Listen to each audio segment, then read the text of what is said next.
Thanks for joining us, Katherine. Thanks, David. I guess the first question is, what does cultural studies mean to you? You know, why, and do you, are you a cultural studies practitioner, or do you use cultural studies as a way of looking at things?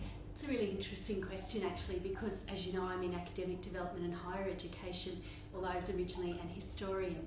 And so essentially I think that I use cultural studies theories and I've been applying them to the field of academic development and higher education for some years now.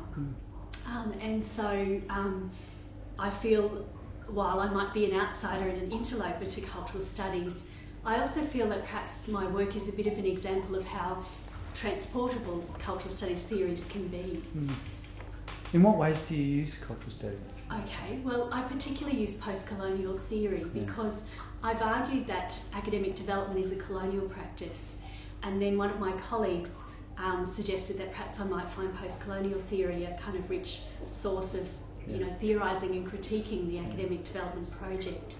And so that's essentially what I've set about doing. So I've particularly drawn on the work of Homi Bhabha and Stuart Hall and Mary Louise Pratt to kind of rethink what it is we think we're doing in academic development. And it's been successful? Yes, well, I guess if you call publications a mark of success. But I guess I'm now part of an international group, which is called the Challenging Academic Development Collective, or the CAD Collective. And many of us come from humanities disciplines previously, and some people would identify very strongly as cultural studies theorists who've now moved into academic development and are seeking, collectively to try and make a contribution that's somewhat different to the kind of instrumentalism that is very common in academic development. Okay. How would you define critical thinking yourself? Or? Okay, yeah, that's a really interesting question. I mean, I guess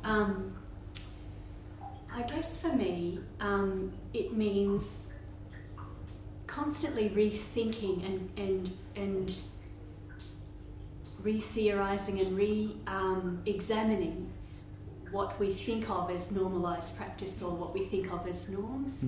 And so I suppose, and I guess this comes from my history background as well, when I think of teaching critical thinking, I guess I'm thinking about how I help students to become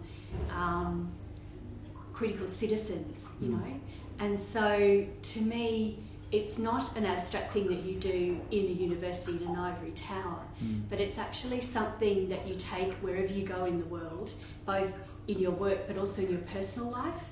And so it's a kind of sensibility, a habit of mind and body in a way, of not accepting any particular line or any particular statement or policy or idea, but saying, well, hang on a minute, where does this come from? So I guess it's also a genealogical approach, I suppose, to thinking about ideas. Where does this idea come from? What is it foreground? What is it silence? Why has it emerged at this particular time, and whose interest does it serve? That kind of thing. So I guess, in a sense, that's kind of what critical thinking means to me. Okay, and do you see universities as relevant today? Well, actually I do. I mean, I guess I kind of have to, don't I, being an academic, otherwise I'm doing myself out of a job.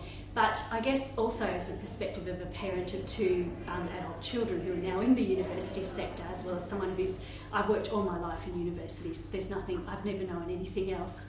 I actually think, in spite of the bureaucratisation of universities and neoliberalism and everything, we still have a really important role to play in terms of producing people who are critical citizens, who won't accept party lines or what they read on the internet or Facebook or Twitter or whatever else, but who want to understand, well, where does that come from, who's saying that and why, So to me, universities have to engage students in that kind of process, and I reckon we can make it pretty exciting, and which is why I'm looking forward to my new role next year, when I'm going to work in education to, back into a regular academic job, so to speak.